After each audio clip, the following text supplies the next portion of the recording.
That just reminded me something too. I told you messed up unless you were told on Wednesday. I was sending Carolyn messages that I wouldn't get anything on Bill. And it wasn't until the next day I realized that I was there at the time. I was trying to get in. That's wonderful. And it came up, but it was just showing me silhouette. Yep, you were in the waiting room and waiting and waiting. Yes. And then at 5 minutes till 8 on my time, to try it now. They're like, I love it. I love it. Points for effort. Yes. Good deal. Okay, well, welcome to our adult Sunday school class for our, what is it, July 16th of 2023, midway through the month. We are in the age of the patriarchs, going through our whole Bible story. So we will be in Genesis chapter 50. Ladies and gentlemen, boys and girls, we have made it to the last chapter of the book of Genesis. Woo. And no, Exodus will not be next. Job will be, which we've already gone through in prior Sunday school classes. So I'm going to bring out a different look at some things in Job after we finish up Genesis here, but more on that as we go. So Genesis chapter 50 is where we will be. So where are we in this, what's called age of the patriarchs? Patriarchs referring to the likes of Abraham, Isaac, Jacob, and his sons, including Judah and Joseph. And then from there, last but not least, Job as part of that whole patriarch world, which is after the Tower of Babel and before the Exodus. So that's the time frame we're looking at. We are in the year 1644 BC, and the patriarch Jacob, whose name was changed to Israel, has now passed. And so we are dealing with the mourning for him, and we'll see in chapter 50 his burial back in the promised land as well.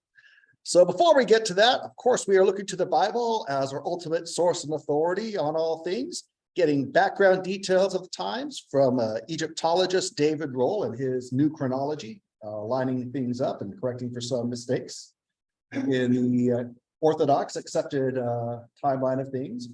So in this year, 1644 BC, what is the state of the world? Who are the power players that be? We have in China. Come on, scroll on down. There we go, wakey, wakey. We have in China a brand new dynasty, their second dynasty. We have replacing the Xia dynasty. We now have the Shang dynasty, being led by their first emperor, a man by the name of Tang. So we have Tang of the Shang dynasty. And here is a later artist rendering of Tang of Shang, first emperor of that Shang dynasty. There we go. Back to life, back to reality. Here we are. So there's artist rendering of Emperor Tang of Shang. So while he's the first emperor of the Shang dynasty in China during this time frame, over in Egypt, as usual, we've got the father and son duo. But now the father is the former son, Amenemhat III,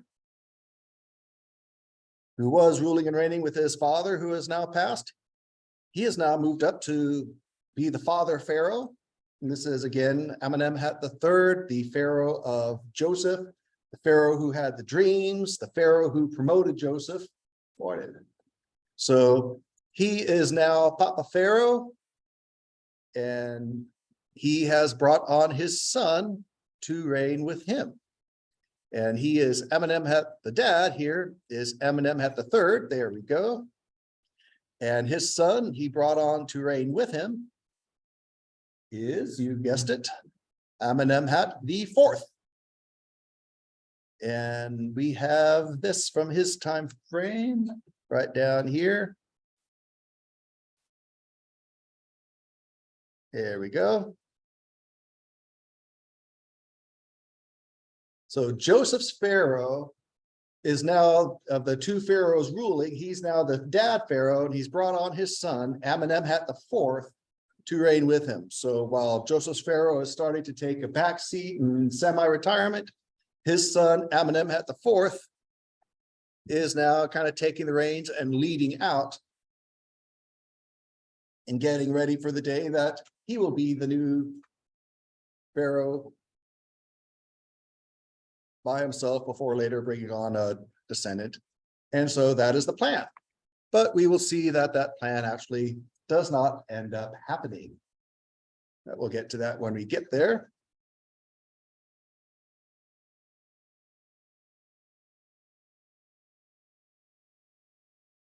And kind of left over from Wednesday night. I would say it's running slow, but it's even kind of walking slow.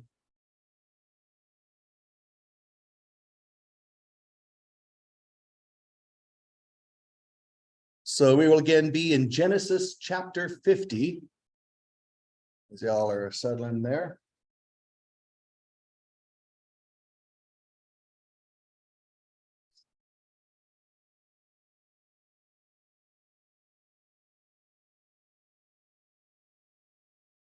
Let's try that. There we go.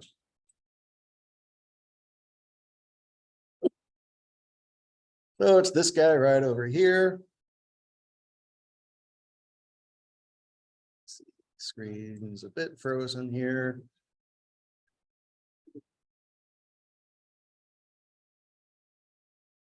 Let's see, might have to pull out the task manager here.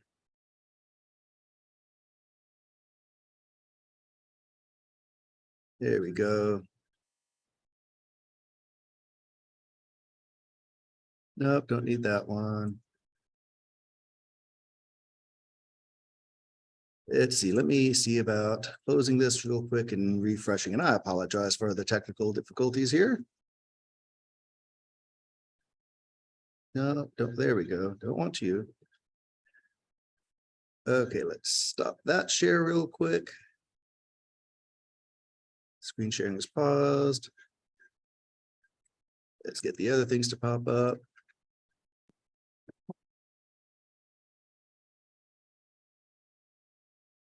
Again, my apologies here. There we go. Now what have we got? That's you. Now that froze as well. Okay, that's working. So let's see. Close that. Close that. There we go. Okay, so now we're back in business. Okay, here we are.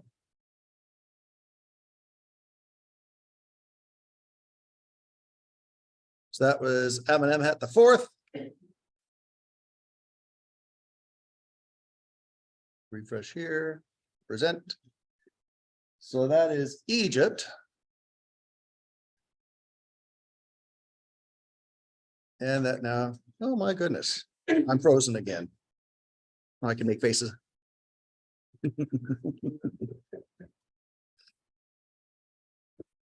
Yeah, go ahead. Amenemhat or whatever. Amenemhat III and the fourth. He was a son, and but it said his reign was less than 10 years, right? What happened? We're gonna get to that. Yeah. Yeah, kind of short-lived. Good observation. Amenemhat IV only reigned from 1649 to 1641 BC. So as mentioned, the plan was for him to, as he's co-reigning with his dad would later pass, he'd reign as pharaoh, then at some point bring on his son to co-reign with him, then he'd ride off into sunset. But that's not what happens in this 12th dynasty here. So we'll get to all that. And this will later involve a female pharaoh. But we'll get to that when we get there. So this brings us to after a look at Egypt to, at this point in time of Genesis 50, over in the land of Assyria. In their old kingdom early days, their first capital of Assur, current leader at this time looks to be a guy going by the name of Assur II. Reigning from here in northern Mesopotamia in the land and kingdom of old Assyria. So this is again up here in the northern part of Mesopotamia. So while we have Puzur-Ashur II over here, a little further south in the city-state of Isin, we hop, skip, and jump on down. Isin is being ruled by a king named Ire-Miti at this time.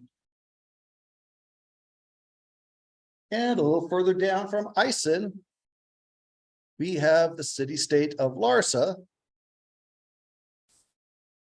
Another hop, skip, and a jump. Larsa is being ruled by a king named Sumuel, sometimes referred to as Samuel as well.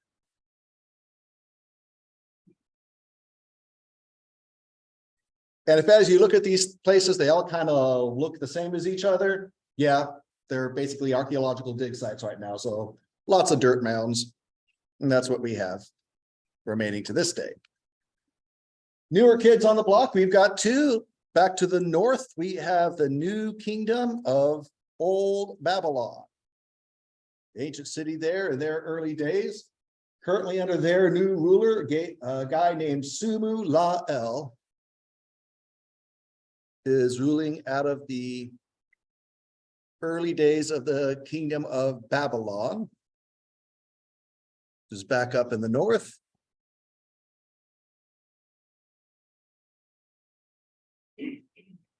And we'll see some of these folks are having petty squabbles and territory disputes and backs and forths with each other. But this is all going on during the time of Jacob's family in Egypt. So Babylon's back up in this area. There's Isin, there's Larsa, Tower of Babel, and Eridu, and all of that stuff. Assur further up here, and the promised land over there. So speaking of over there, our newest kid on the block. In what the Bible refers to as Phoenicia, what we know today as Lebanon, there is the very important port city of Byblos. And Byblos is currently being led by their king, Ibshi-Muabi, if that's how that's pronounced. So there's Byblos right up here on the coast of the Mediterranean. There's the island of Cyprus, Turkey up here, Greece over to the left. Here's the promised land. So the route that Abraham traveled, there's Haran. He came down through Palmyra, which we talked about Wednesdays with Isis, on through Damascus and down to the promised land, same route that Jacob took when he came home and brought his family with him. But now they are all in Egypt, in the land of Goshen, particularly what will be known as the city of Avaris. And so Jacob has died at the age of 147 years old. At the time we're at here in Genesis 50, his son Judah is now about 60. Joseph is 57 again, so he spent 40 years now in Egypt.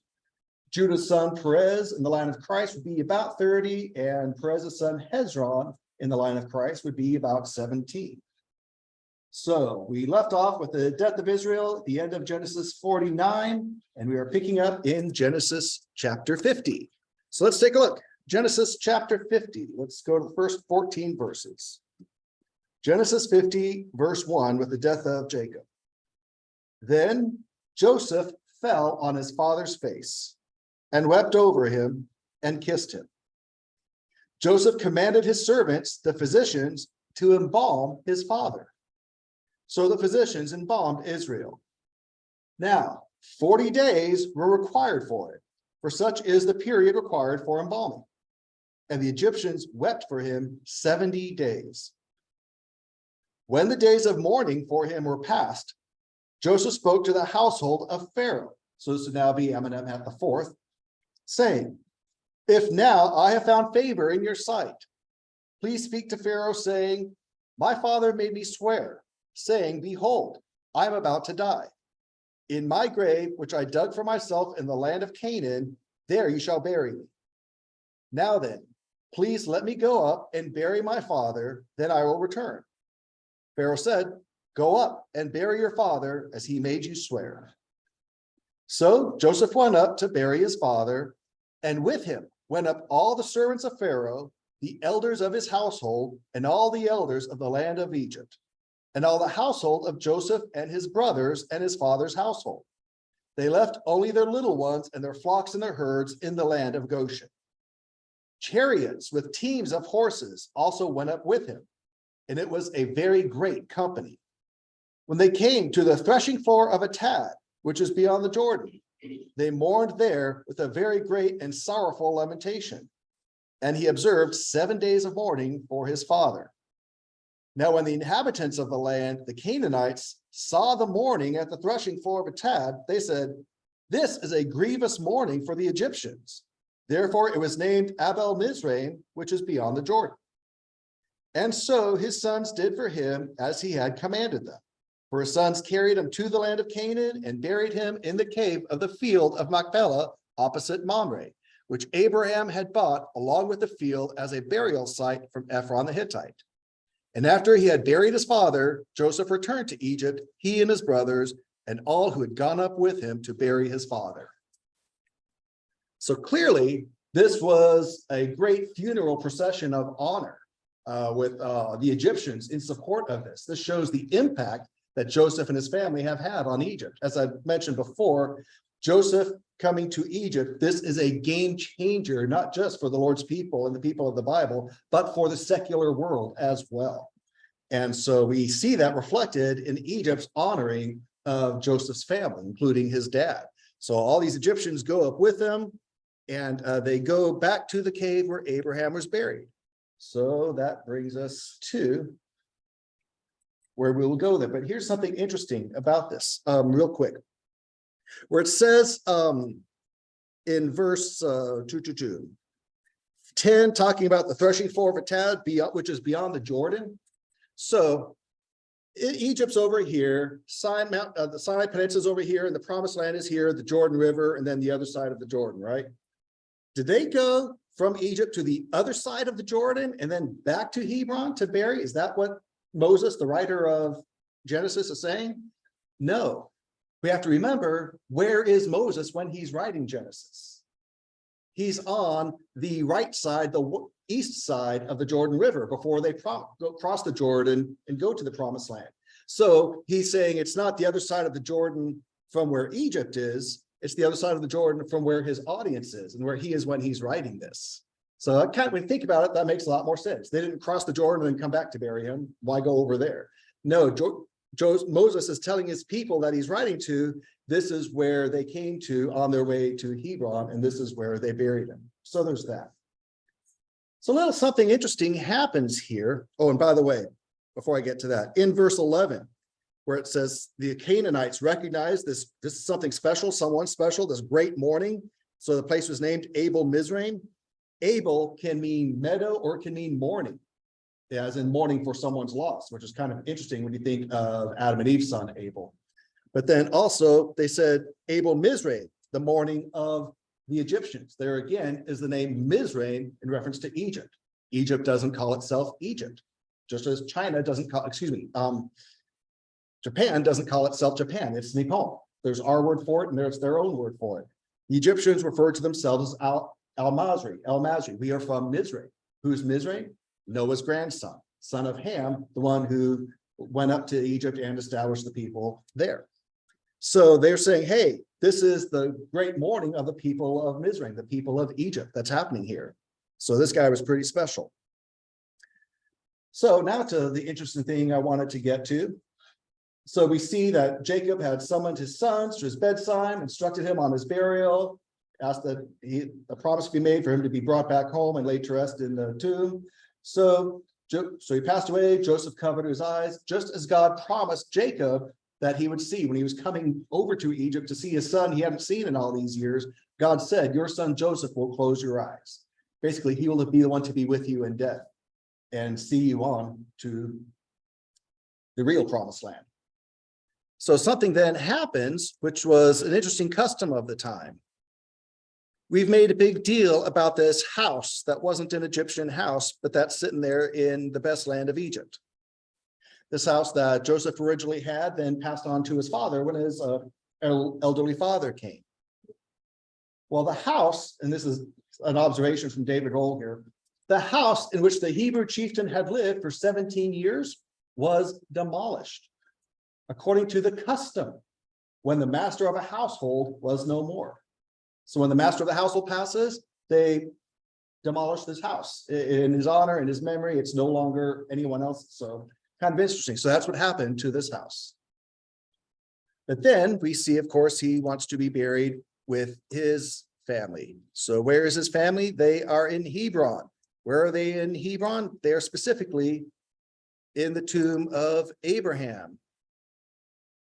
So up here in the promised land, Jerusalem's up here this way, and we've got, so this is the area of Hebron, and right here, we've got what's referred to as the Mosque of Abraham or the Tomb of Abraham, depending on your religion.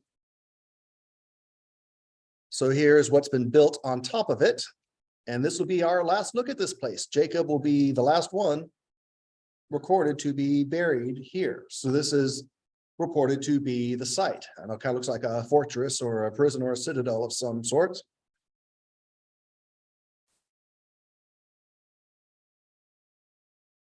So obviously all of this elaborate stuff was built in much later years on what is claimed to be the site. So Abraham and Sarah, Isaac and Rebekah, and now Jacob and Leah are all buried in the same spot that this is claimed to be here in Hebron. Supposedly the tomb of the matriarch Sarah. And like I say, with all these things, could it be? Sure. Is it? I don't know. I can't tell you 100% one way or the other.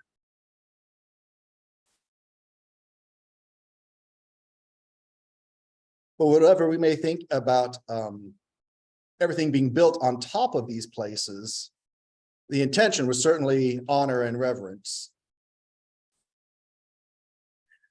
And remember, Abraham is central not only to the Jewish faith, but our Judeo-Christian faith, as well as the Muslim faith.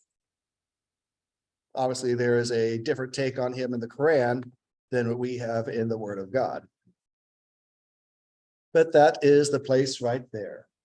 Again, 1644 BC, he passes and is buried there. So any reactions, thoughts, comments, questions on the burial of Jacob? All good? Let us carry on. Genesis 50, picking up in verse 15. Let's go down to 21. So Jacob has passed. So now the oldest generation is Joseph and his brothers. So that's going to be an interesting conversation, right? With dad out the way, now what happens? Now it's up to them and they're on their own. So let's take a look. Genesis 50, verse 15. When Joseph's brothers had seen that their father was dead, they said, "What if Joseph holds a grudge against us and pays us back in full for all the wrong which we did to him?" So they sent instructions to Joseph saying, "Your father commanded us before he died, saying, 'This is what you shall say to Joseph. Please forgive, I beg you, the offense of your brothers and their sin, for they did you wrong. And now please forgive the offense of the servants of the God of your father.' And Joseph wept when they spoke to him. Then his brothers also came and fell down before him and said, 'Behold, we are your servants.' But Joseph said to them, 'Do not be afraid, for am I in God's place? As for you, you meant evil against me, but God meant it for good, in order to bring about this present result, to keep many people alive. So therefore do not be afraid. I will provide for you and your little ones.' So he comforted them and spoke kindly to them." Amen. So, couple thoughts on this. So Jacob dies and the brothers are going, uh-oh, we can't hide under dad anymore. Now we're in direct interaction and relationship here with Joseph. Is he going to get us now for what was done before? Keep in mind what they did to Joseph, selling him off when he was 17 years old. That was 40 years ago. Yeah, Brother Peter. Yeah, facing your fears. Might as well get it over with. Take your lumps and own it. You know what?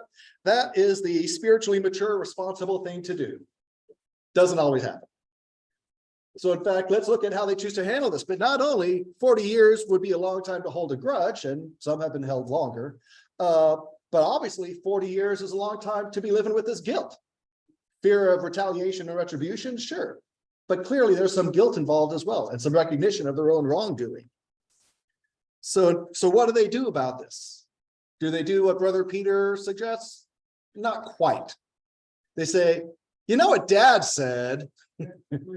So let's invoke the guy who just died and say, you don't want to dishonor the wishes of the guy who just died, right? Here's what he said. He said, be nice to us and don't hold it, you know. And so your father, so they make it personal, your father, Joseph, your dad, who just died, said this, you know, please forgive the offense. We don't know if Jacob was ever told the whole story of what really happened, how this all came about. We're not told in scripture that he was or wasn't. So it's possible either way. So they're saying, hey, here's a note from Dad. Please forgive the offense of your brothers because they did you wrong. And the brothers are saying, please forgive our offense. We're servants of your God and the God of your father. So Joseph wept when he heard this. His brothers came down, fell down before him there in verse 18 and said, behold, we are your servants. Now picture this.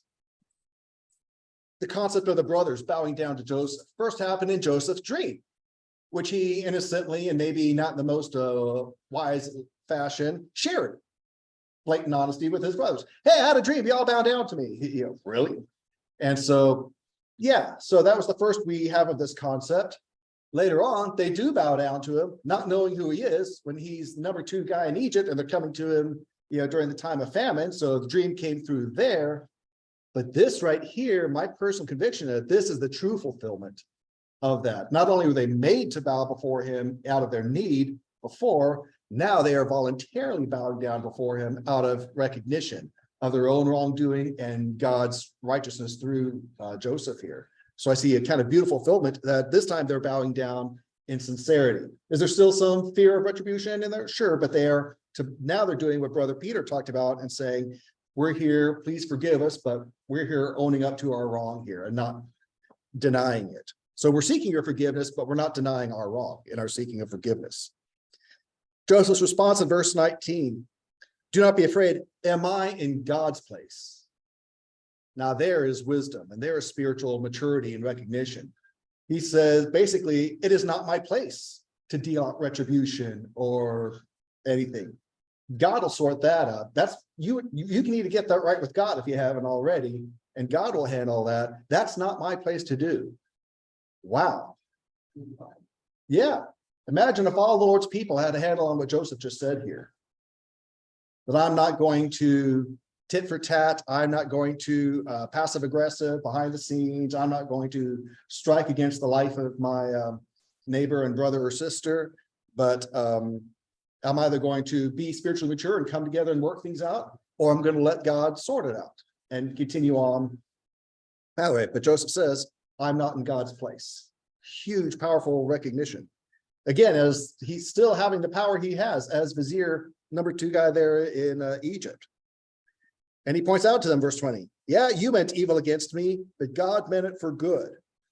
Doesn't excuse their guilt or their wrongdoing or their sin, calling it what it is. But God used even their sin to bring about something good. So a very important reminder that God is still in charge and he's the one we always need to be bringing things to.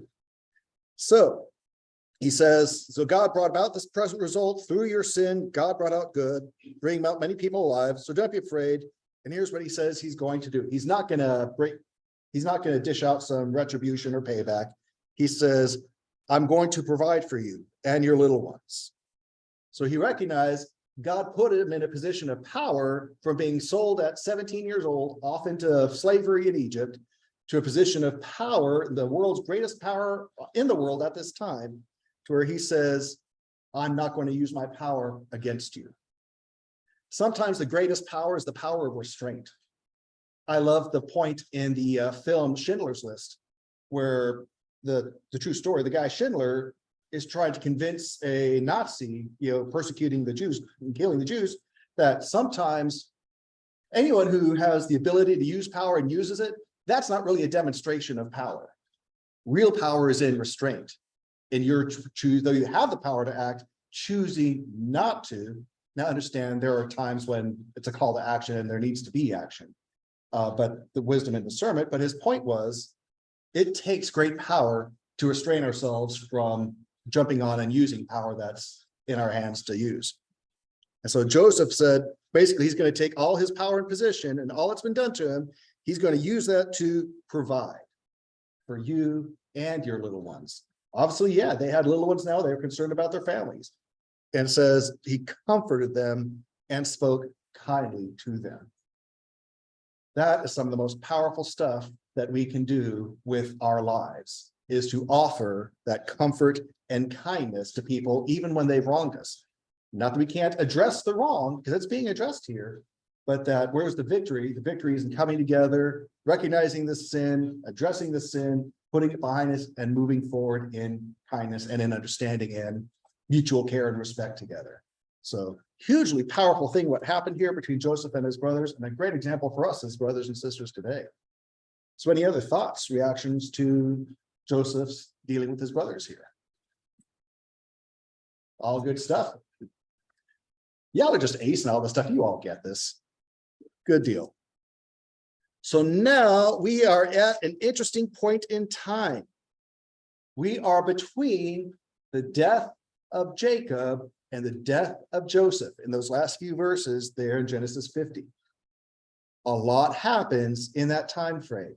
The world shifts yet again, just in that short time. So we're going to spend a little time next year, a couple weeks or so, going through this, bringing us to the death of Joseph and his generation and his brothers. So what happens in between then?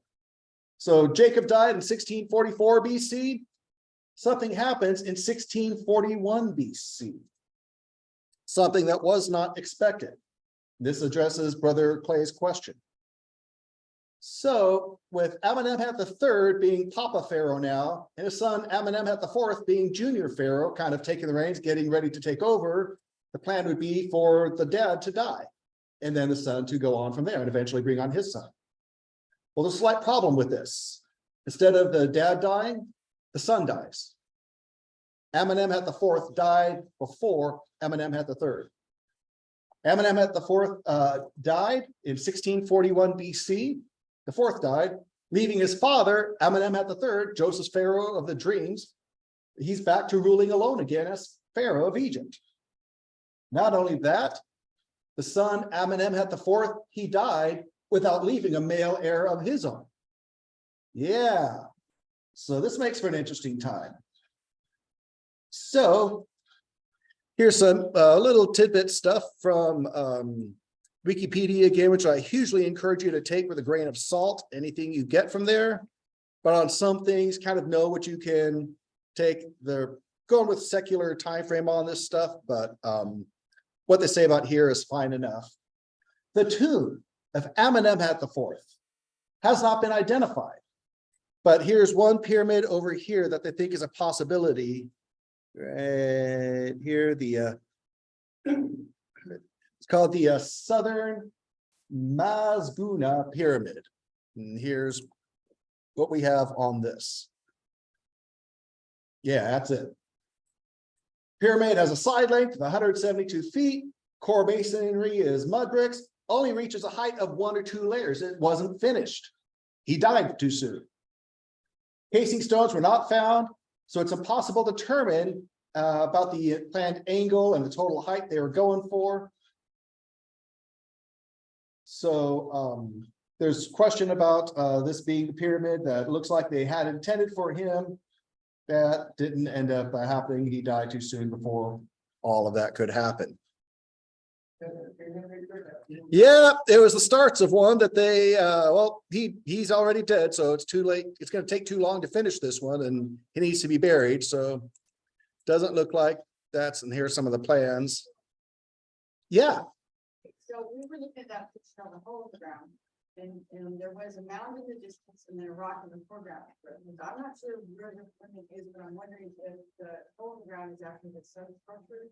Exactly. The underpinnings, yeah, the foundation, and then yeah, dirt mound over here. Yeah, exactly. Right. Yeah, so we've got the enclosed, yeah, I hear the word pyramid, but my eyes aren't seeing what my ears are hearing. Yeah. You don't have like that, you didn't have the whole square yet, but it was just the basement part, so they couldn't get they had Yep. space that they could go up and. Yeah. Like you said, there wasn't even enough of it left for us to determine, or even built, wasn't enough built for us to even see what kind of an angle it was going to be at to know how high it was going to be. So it's really, they bury him there? No, no. That was supposed to be the plan, but he died too soon and then had to be buried before this would have taken way too long to finish. So we've got outer limestone blocks and core mud bricks from the pyramid. So the core mud bricks, and here's the outer limestone casing that you would see. We see the pyramids and we see the blocks. Well, originally they had smooth limestone coverings that would gleam in the sunlight.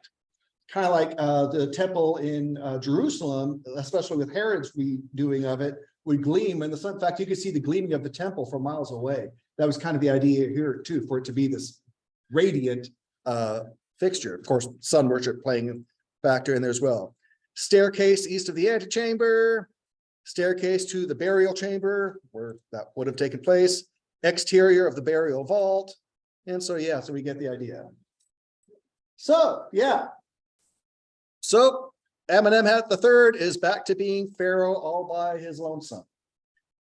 This brings us to another world news and events. We have a new king in Assyria named Naram Sin. Sin is a reference to the moon god. So 1640 BC. And here we have, as we've seen with other kings, we have, I don't know how accurate this depiction is of him, right there. I would say it's probably a loose interpretation. Yeah, here's a line drawing of a seal of Naram Sin, and the seated figure is believed to be the god Ashur, from which the kingdom is named, and Naram Sin being the figure furthest to the left, being led towards him. So here's the king being presented to the god, for his coronation, if you will. And so Naram Sin, he's the son and successor of Ashur II, who didn't get retrained for a very long time because his dad lived so long. So, yeah. So the state of affairs in Assyria at this time that Naram Sin inherited, it was a fairly wealthy kingdom. It was a big hub of a trading network, the height of Assyria's activity. And even though they lost a trading post at Kanesh, that was pretty big in Turkey, partway through his reign, they still had trade going on elsewhere. So Assyria, the new young nation, was actually growing very wealthy because of all the trade they had going on way over in Turkey and off into other places like that. So he came to be king at a good time for his little city-state of Assyria.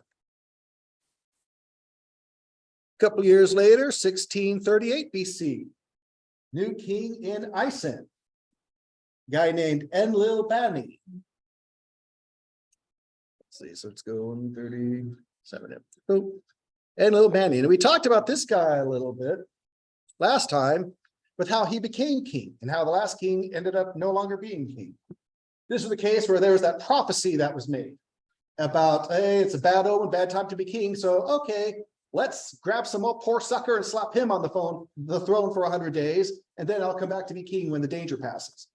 Well, the real king, after they grabbed the gardener and threw him on the throne for the 100 days, the real king ended up dying eating porridge. And so the gardener, who's the temporary on the throne, he doesn't give up the throne. And so now he's the king. That's how the story goes anyway. And that's Enlil-bani taking over from the former king Ira-Miti. So yeah, he refused to give up the throne. So he's now king. So Isin and Larsa keep fighting over territory, including a place called Nippur, which is like the religious capital of Mesopotamia. It's like their Mount Olympus for the Greek gods. It's over at Nippur. So they fight back and forth over Nippur. Let's see. The city of Uruk, which is where Cush and Nimrod were kings shortly after the flood. Uruk breaks away from being under their control as well. So, well, those squabbles happen. Enlil-bani does have some good things going on. He builds a lot. Temple of Ninisina, a palace, the house of relaxation for the goddess named Ninti Nuga, lady who revives the dead. And he built a place called the Ekiagani for Ninib-Gal, who is the lady with patient mercy, who heeds prayers and entreaties, his shining mother. So lots of false gods here. Again, these are all descendants of Noah.